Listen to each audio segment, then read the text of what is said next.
kicking this thing off. Okay. All right. Hey, everybody. Glad to have you here with us. We're here with Dr. Craig Evans, one of the leading New Testament and Jesus scholars in the world. He has a fascinating new book called Jesus and the Manuscripts, which is a massive contribution to historical Jesus studies.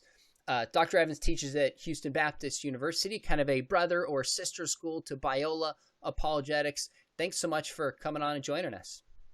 Good to be with you, Sean. Thank you. Yeah, so let me start by asking you, tell me what's unique in your approach in this book, Jesus and the Manuscripts.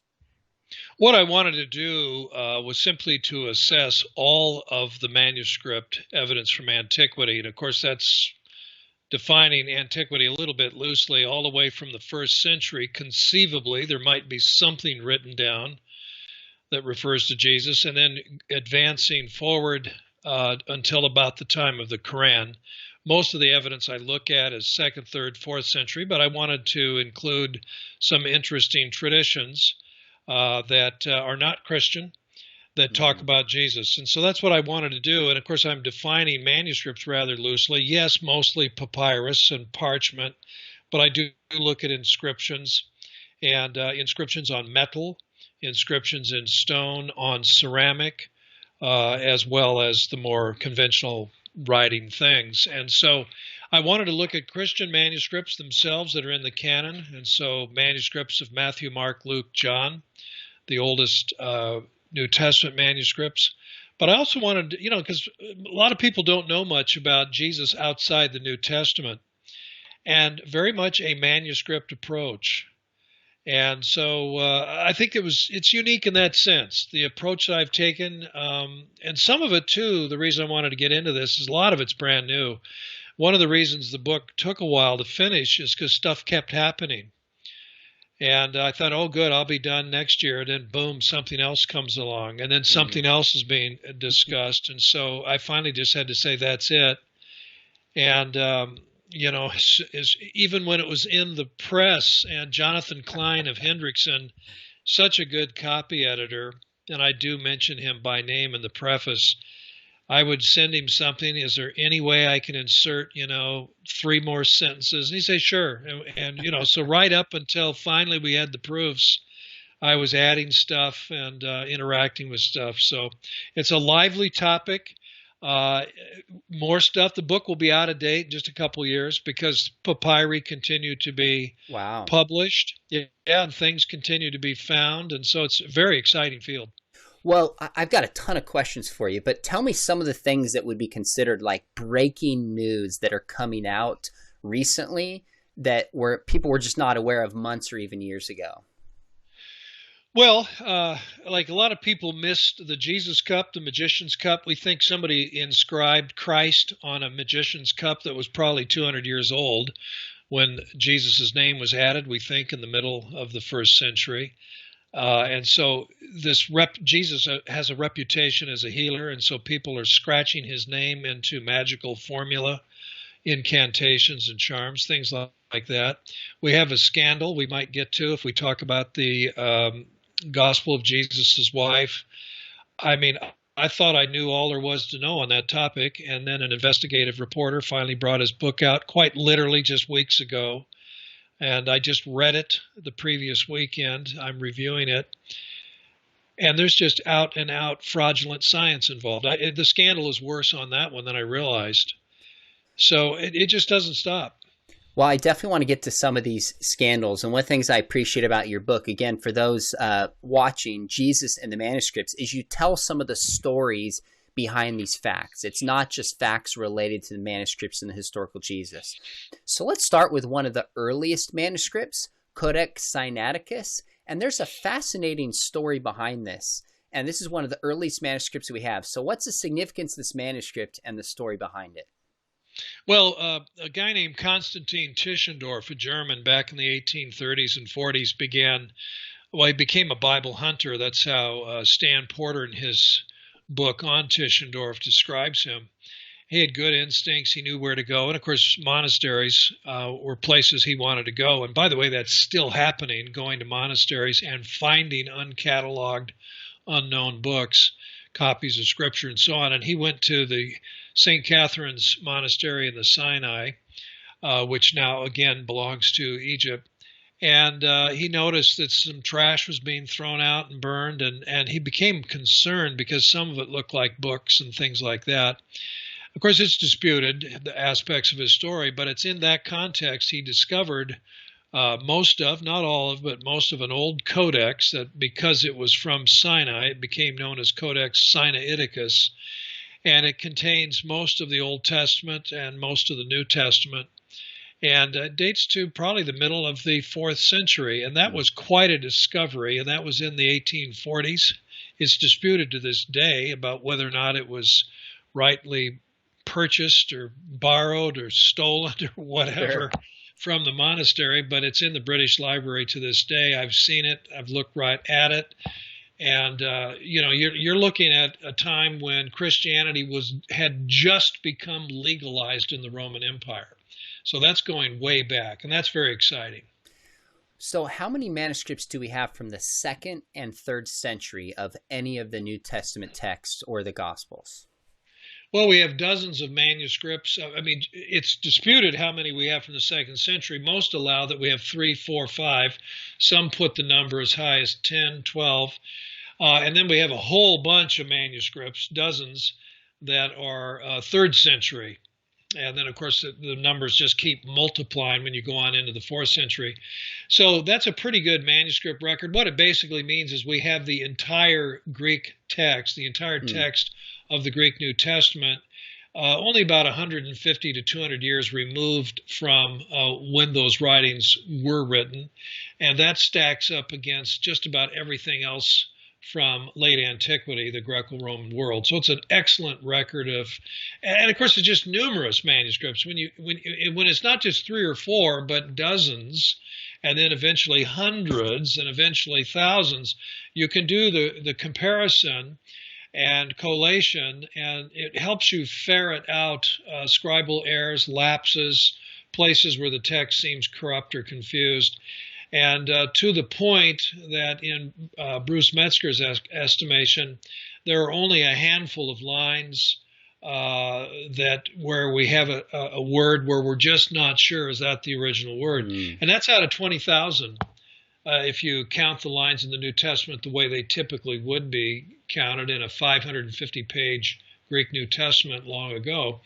And so to have only a few lines where there's any question at all out of 20,000, that's not bad. And as Metzger and others have pointed out, the particular lines in question have no impact or bearing on any significant Christian teaching. So the idea that, oh my gosh, we have no idea what Jesus taught, we don't know what his apostles taught, we're in the fog, we just don't know, there is no basis for saying that.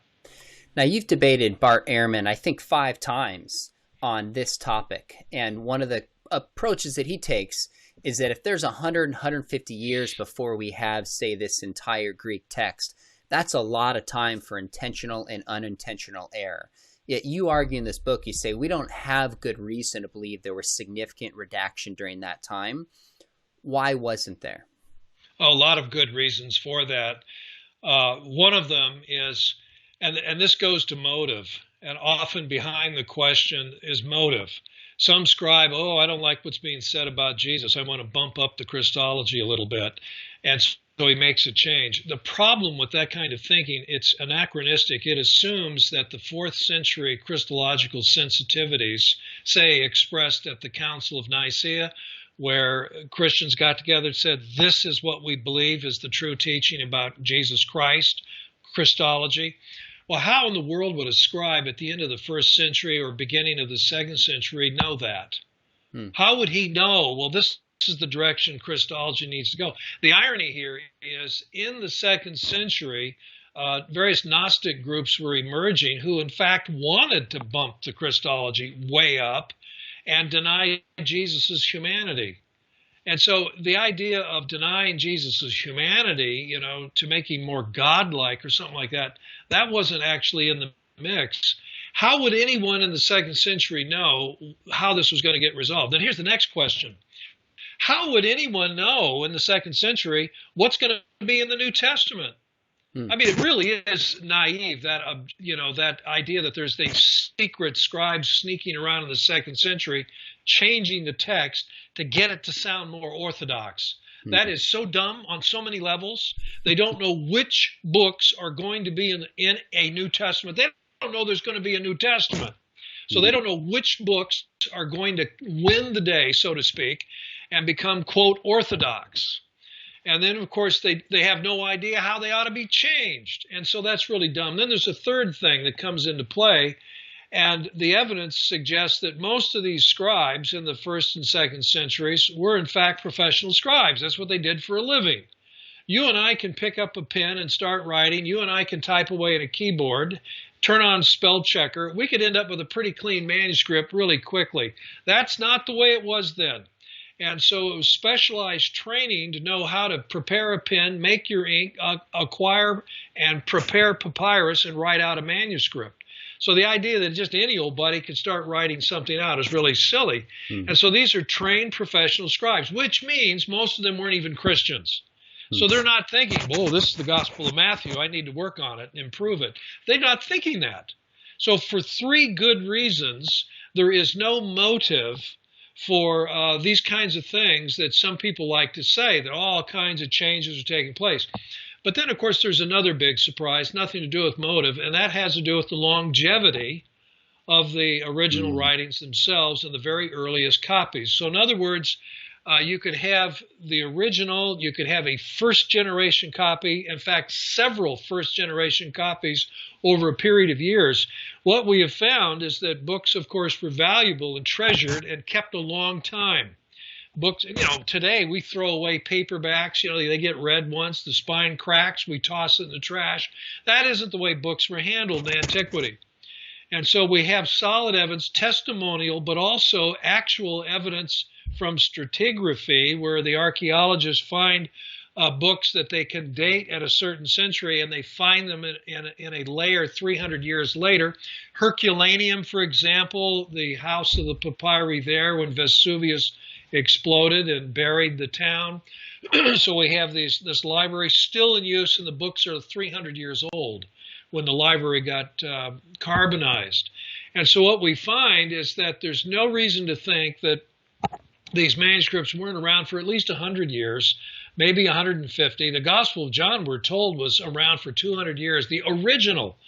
And, of course, what they did with autographs, and again, we know this from testimony, both secular and Christian, that autographs were treasured and studied to make sure that the copy one had was accurate. And so if the autographs are around for 100, 150, maybe 200 years, as Tertullian says and others and secular people say about their secular writings, then this means that the text of the New Testament would be very stable. So when you add that all up, no motive to make changes, and then we've got the originals hanging around a long time, venerated and studied, it's no wonder that when we get into the 3rd century and have ample manuscript evidence that we have, we don't see any signs of serious textual dislocations.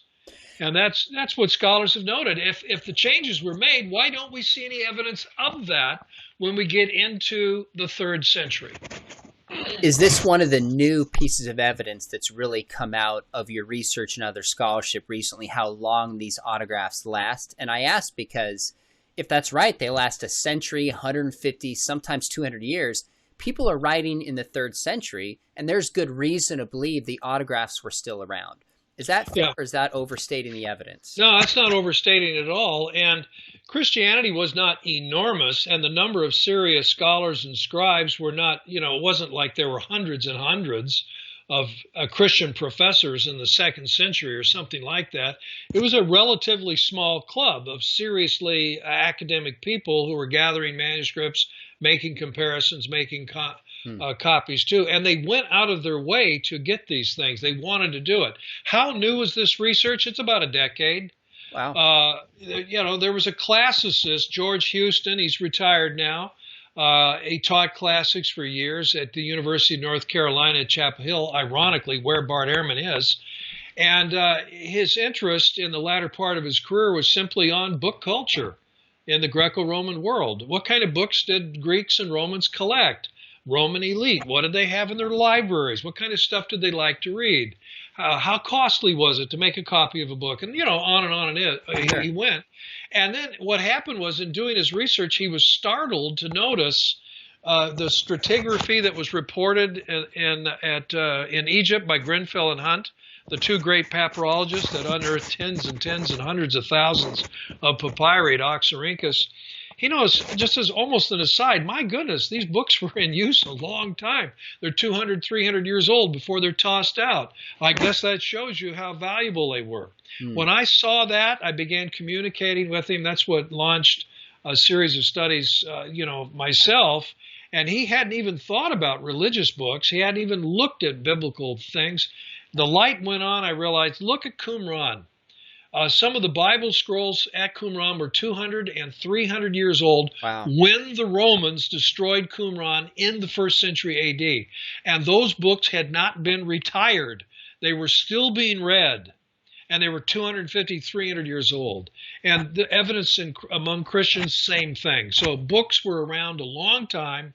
They were used for comparative purposes, and that stabilized the text. In other words, the idea of somebody changing a text in enough places, enough texts, in enough languages, in enough regions to truly change the text that you and I now have is simply impossible. That's amazing. That's remarkable that scholarship is coming out. And by the way, I absolutely love your enthusiasm. We're getting a little bit of feedback on the mic. I think it's, as you move, it might be scratching a little bit. So there we go. I think that'll help a little bit. Don't tone down the enthusiasm.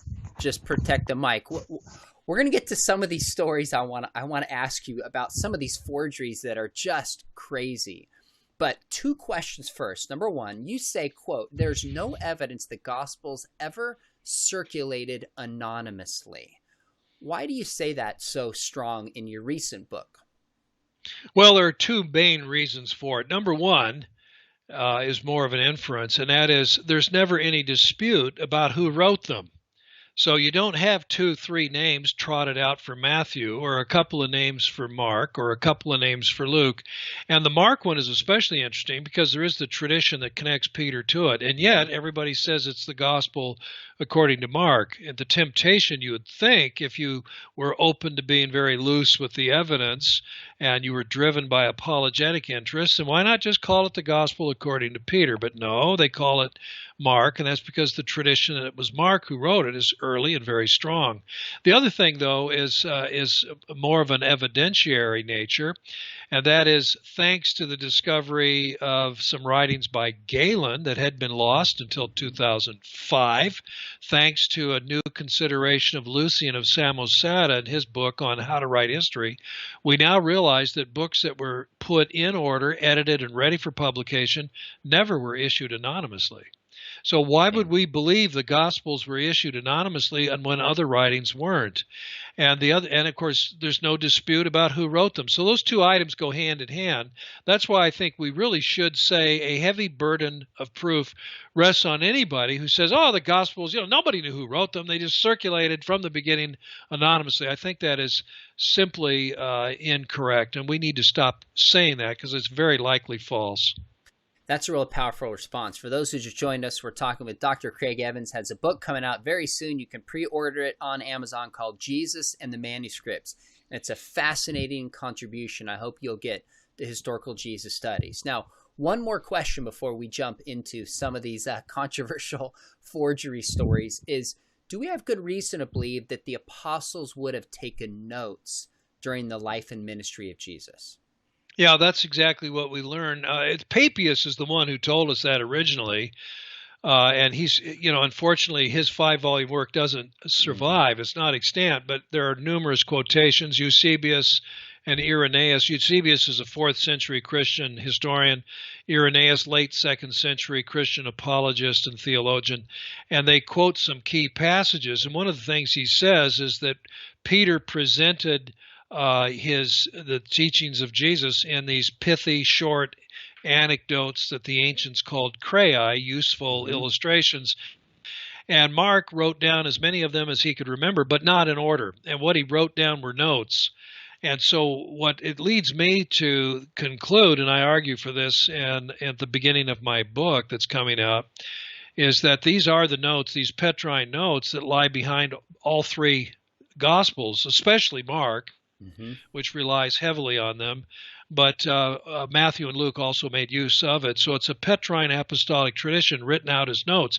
And this is the same language Galen uses. He says, yeah, I have all these notes, and no, they're not in order. They're not ready for publication, but it's the basis of my later publications. And that's what Lucian says too. And it would appear that the second century Christian tradition understood the Gospels the same way, and for good reason.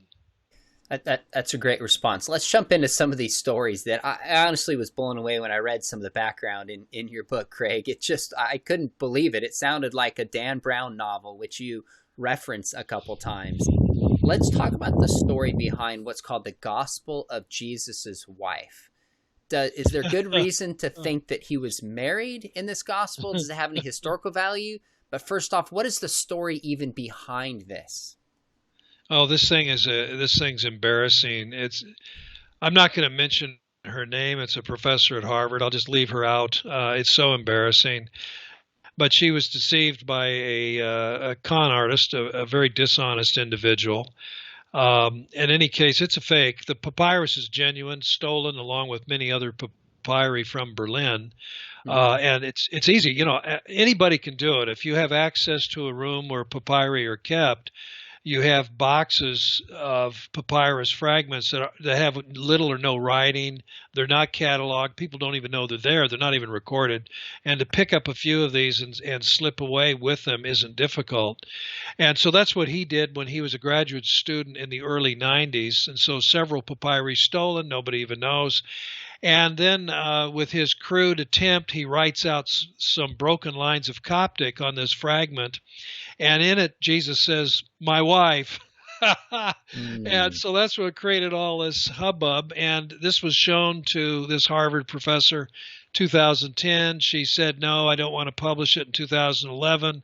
Then for mysterious reasons, she suddenly changed her mind. She published it in 2012, and tests were made. And people said, this isn't a good idea. It's probably fake. Sean, I've looked at hundreds of papyri. The ink is always dull. It may be a dull grayish black, but it looks dusty. It may have turned brown. It depends on what it's made out of, if it has iron in it or just carbon and so on. But this ink in places is shiny and glossy. And a reporter called me up in 2012, Professor Evans, what do you think about this new fragment called The Gospel of Jesus' Wife? And I said that it's new. In fact, it's not as old as my grandson. And later on, I thought, oh, man, maybe I overstated it. No, actually, as it turns out, my grandson was 4 or 5 years old when it was produced. So there, I'm okay. I'm in the clear. All right. But it's a fake. And what was shocking is Harvard Theological Review not only published it, but published studies showing that it probably is genuine, that it probably is ancient. There's no sign of anything modern.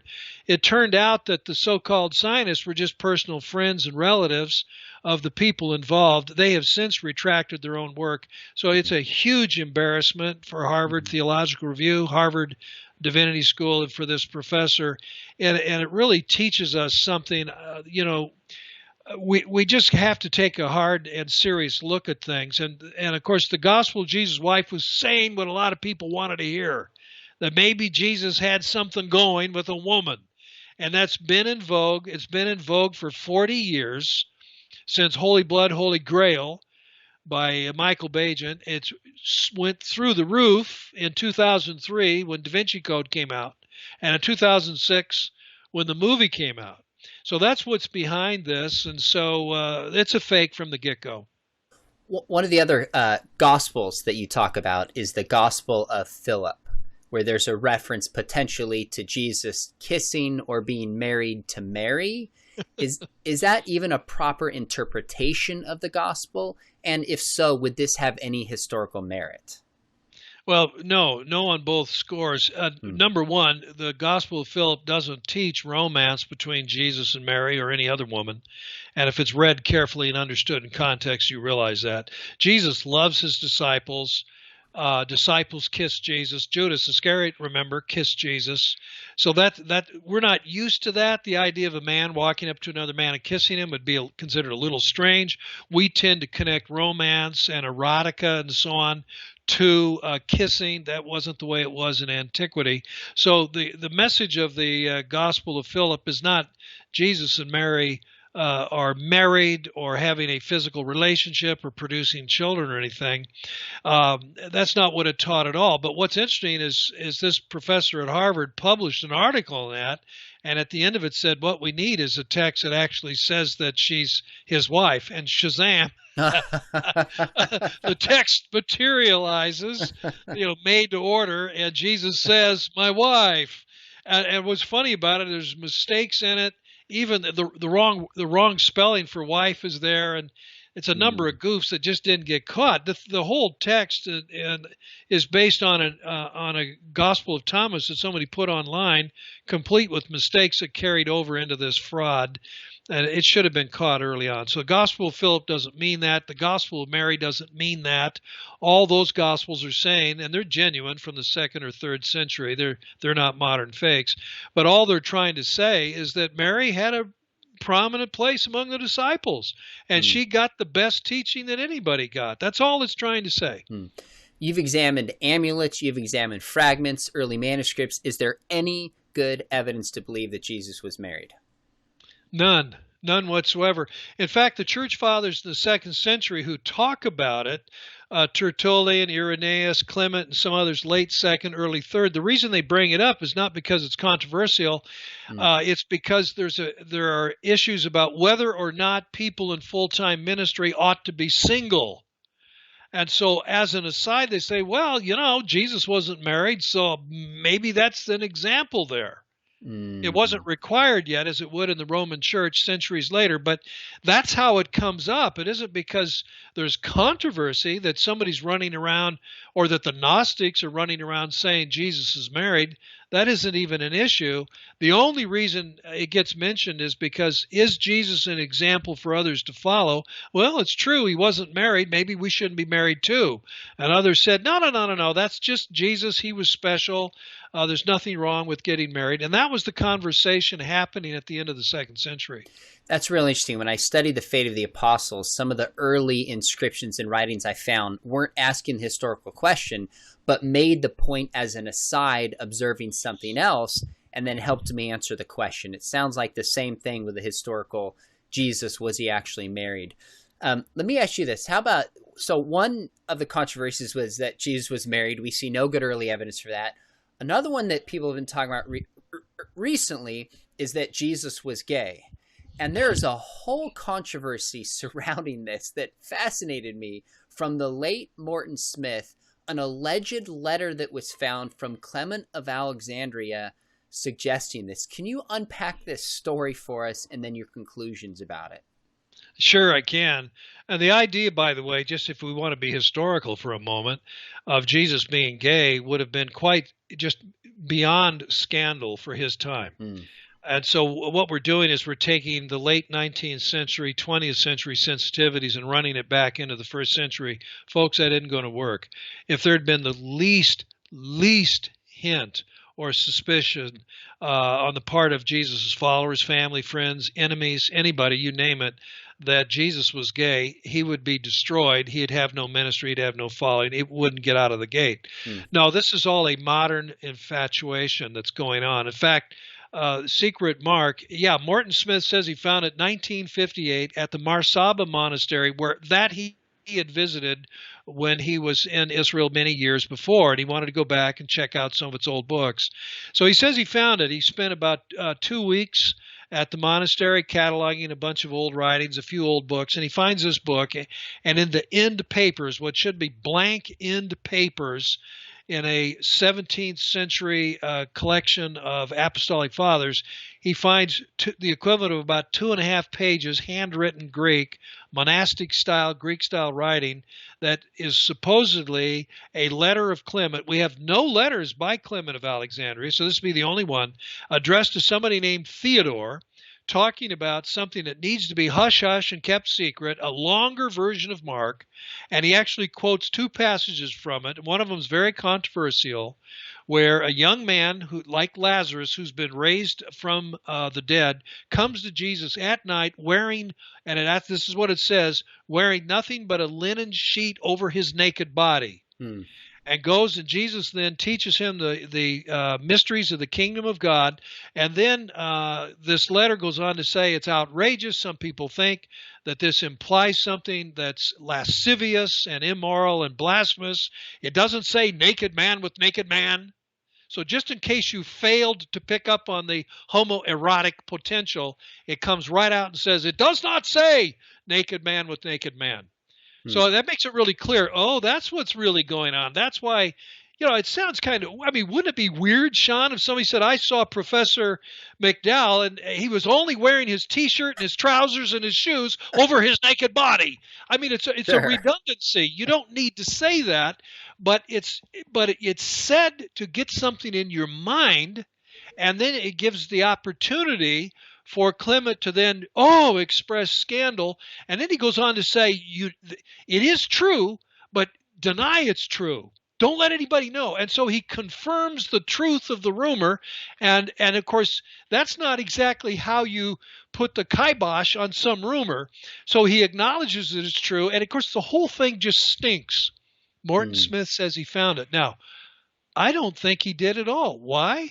Because in publications prior to 1958, he already knows about the discovery. He's already saying odd things that he would later find in this document he says he found in 1958. And most scholars think that it's rubbish. They think it's based on a novel by James Hunter called The Marsaba Mystery, where the same thing happens just before World War II. And there's a well-known novel by a gay man from Britain named Angus Wilson, and it's a similar plot there, and that novel came out in 1956. So the two novels together seem to provide, and that's newish. I'm not sure there's been much discussion of the second novel by Angus Wilson, and so I talk about both novels. And there's one more. There's clear evidence of modern perspectivalism in Secret Mark. And so Clement is telling Theodore, you need to know that not all truth is true. There's true truth, and then there's this other. Nobody said that. You cannot find with TLG, that's this search engine for Greek from antiquity, nobody in antiquity ever refers to true truth. That shows up in the 19th and 20th centuries. And I actually quote a novel that appeared in the 1889 or something like that, where a character is complaining over a broken romance, and she says, you need to know that not all truth is true, and it's just like it's a page right out of, it's Morton Smith. So there are a lot of modern indicators in that work. That's absolutely fascinating. And you say in the book, you say that some people actually defend that some scholars defend this may be legitimate, but it sounds like most are moving away from that and take the position you hold. They are. Okay. I think so. Yeah, it'll be interesting to see how people respond to these arguments. I don't know. The Gospel of Jesus' Wife and Secret Mark, these two sexual documents together, have been defended by the same group, and they defended the Gospel of Jesus' Wife right up to the very end until the forger was identified. And then they finally gave up on that one. Do you think we're going to see a lot more forgeries moving forward? Yeah, I think so. We've got, the forged Dead Sea Scroll fragments that were very skillfully done, using the correct ink formula on authentic ancient Dead Sea Scroll leather. We've had stolen papyrus out of Oxford. That's a scandal. It's a shame. People, they act unethically. And when somebody's out there willing to pay you a king's ransom for a text, the temptation is enormous. So, yeah, to answer your question, I think we're going to have more forgeries or authentic texts that are given crazy wrong interpretations. I think there's more to come. Yeah. So talk to me a little about your conclusions on the Gospel of Thomas. For a long time, this was peddled as equivalent to the Gospels, sometimes earlier than the canonical Gospels.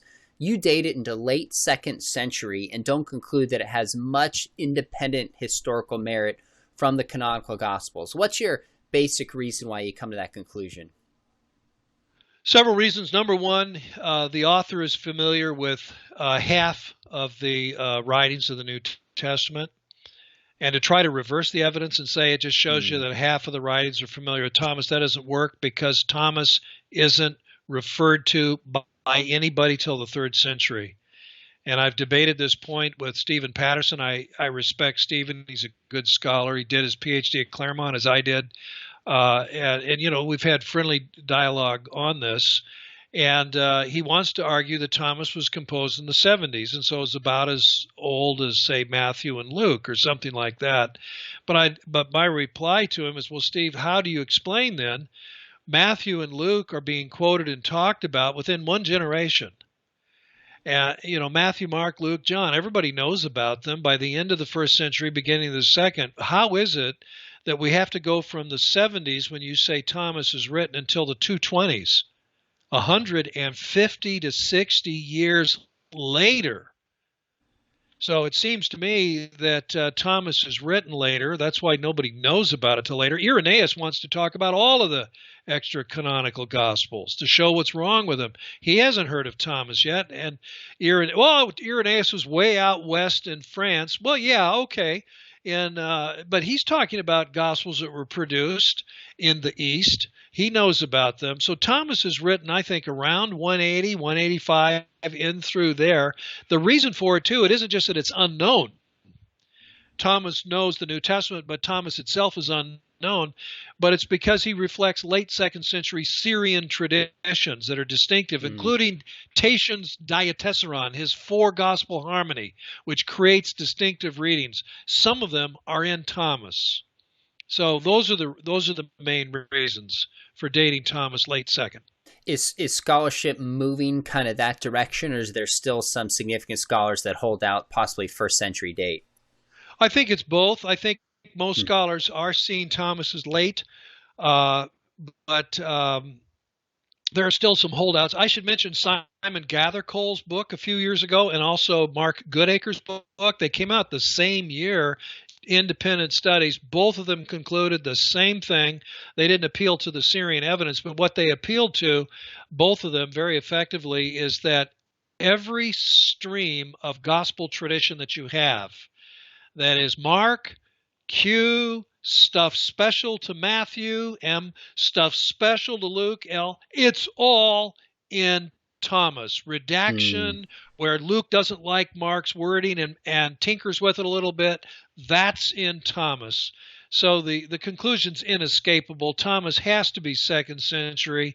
Thomas has to be secondary and dependent on the gospel tradition. And I argue because of the Syrian connections, Diatessaron and that kind of thing, you really shouldn't make Thomas any earlier than 180. Wow. We're talking with Dr. Craig Evans about his new book that is coming out soon called Jesus and the Manuscripts. If you are interested in New Testament studies and the historical Jesus, this is a must-read book.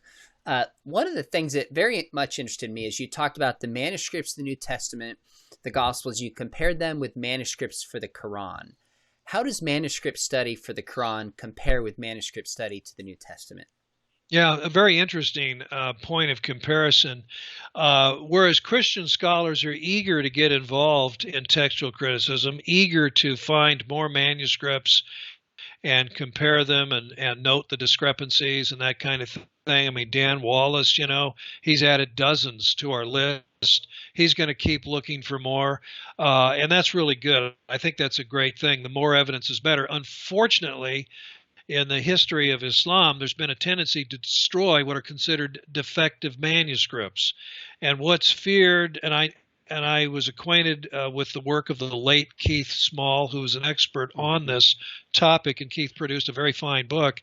The challenge now is how do you do Quranic textual textual criticism if much of the older material has been destroyed. It would be like us going back as Christian scholars and getting rid of all the papyri, getting rid of Codex Vaticanus and Sinaiticus, only keeping the later Byzantine tradition, only keeping the so-called Textus Receptus or something like that, and then realizing, uh-oh, I think we made a mistake.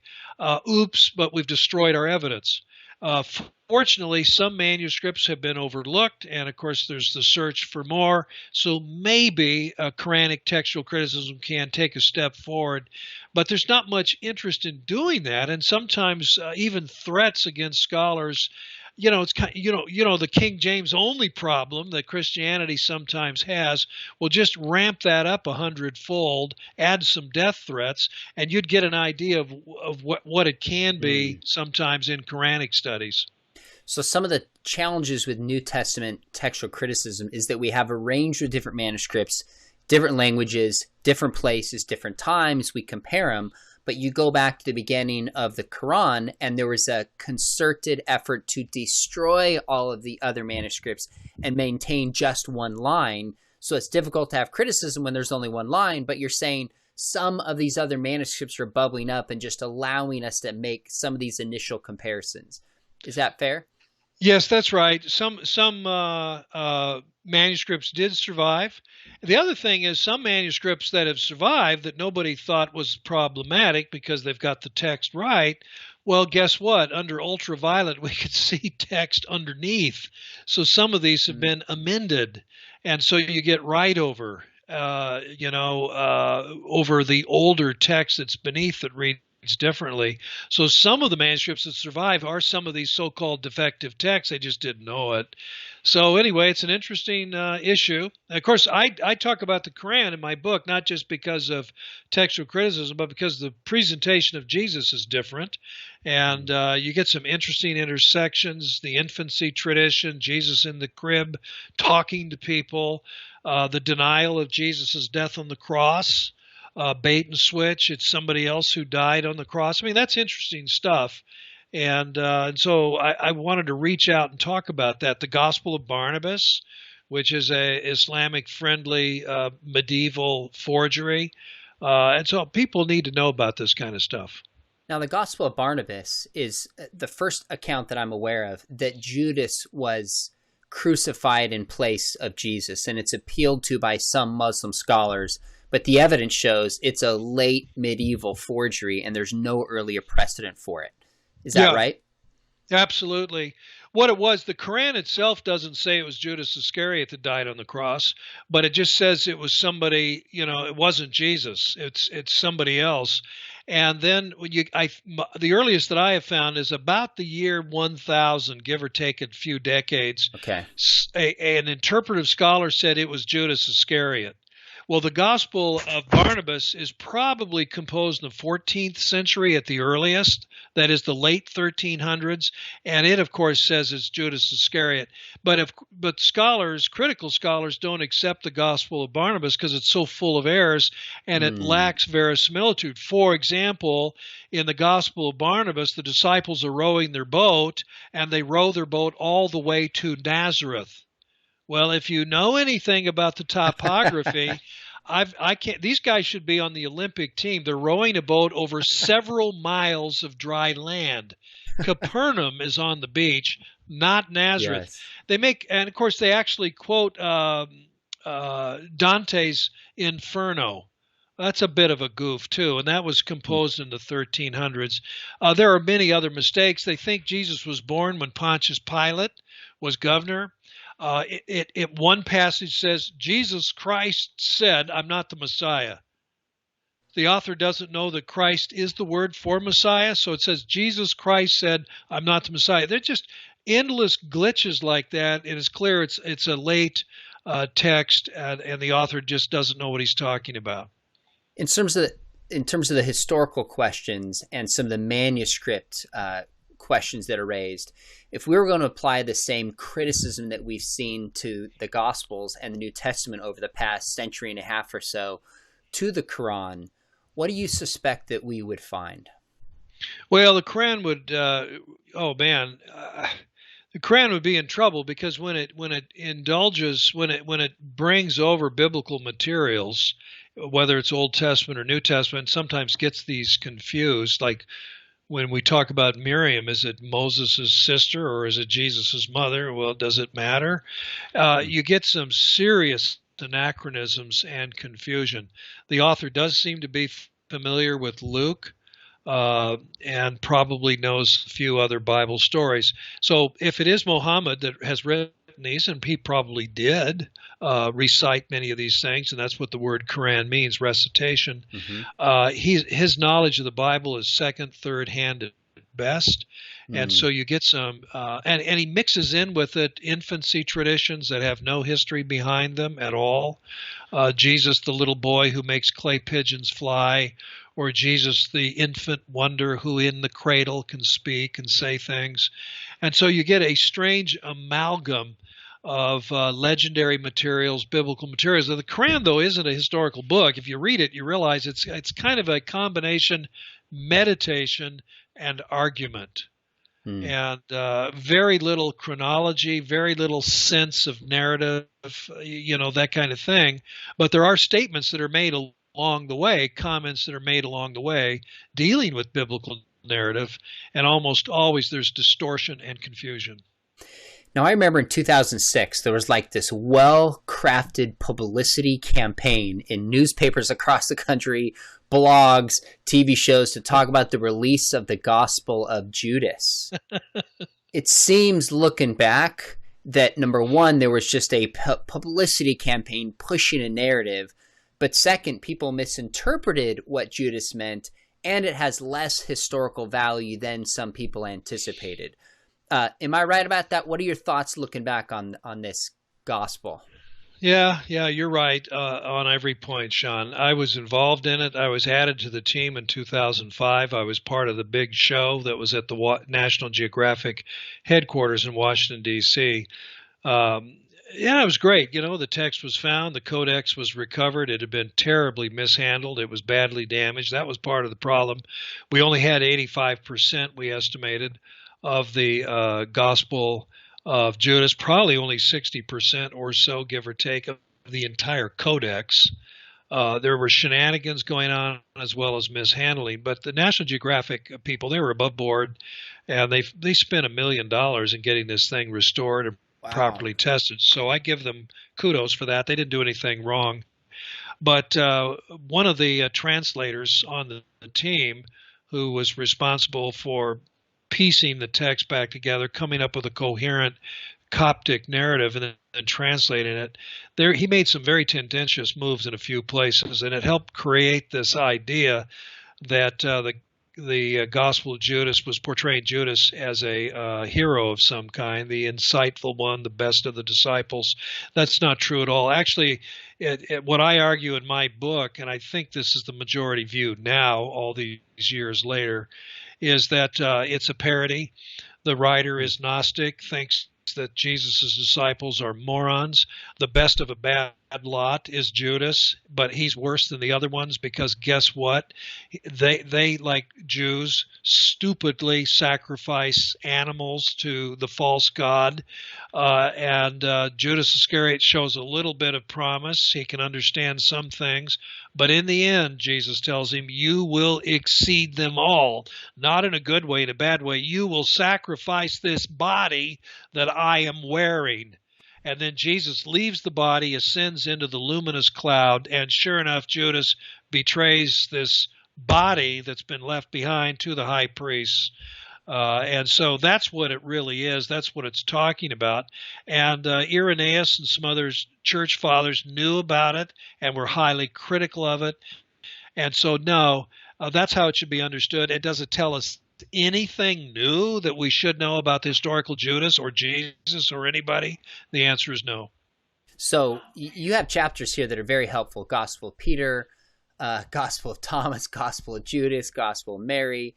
As you assess these, do they retain any unique historical information about Jesus that are any? Let me just leave the question at that. Do they maintain any valuable historical information, or are they more valuable in terms of what critics and others believed in the 2nd, 3rd, and 4th century? Yeah, the latter. I mean, these writings, anything from antiquity is wonderful to find and to study it. I try to, chastise some scholars on Thomas. Thomas is a beautiful work that tells us about asceticism and elitism and mysticism in the Christian church in Syria in the late 2nd century. You're not doing Thomas any favor by interpreting it in the wrong time and place. It's not 1st century Palestinian. There is no verisimilitude. As the late Larry Hurtado put it, if all we had was Thomas, would we even know Jesus was Jewish? So Thomas should be interpreted where it belongs. And it's late 2nd century Syria, and good on it, and interpret it for what it is. And likewise, and of course, Thomas really isn't Gnostic, but the Gnostic Gospels like Mary and Philip and Judas, they're interesting in their own right. And so these are expressions given by sectarian sect groups and so on who want to interpret Jesus and the disciples a different way. Fine, let them speak. But trying to say they reflect the 1st century or give us new insights about Jesus and Mary, the real Jesus and Mary in the 1st century, is to push the evidence. And it's not doing the evidence any favor. A document should be interpreted in its own time and place, on its terms. We should be fair exegetes and interpret these texts accordingly. Dr. Craig Evans, your book, Jesus and the Manuscripts, is groundbreaking. I'm grateful for it. It's something I'm going to be pointing back to and using many, many times and referring to people. Let me ask you a final question I'm curious about. You've been studying the historical Jesus for decades. And we'll just leave it at that. We'll just say decades. Okay. How has this shaped your confidence in the historical Jesus, in the scriptures, having done this and put in so much work and thought for a lot of your career? Well, it's enriched my understanding of the historical Jesus and his world. It's deep in my faith. I understand, Jesus and what he was talking about, and the disciples, the questions they had, the fears they faced, that kind of thing. And so I have a much deeper respect for Jesus and these disciples at the very beginning of what would become the Christian church.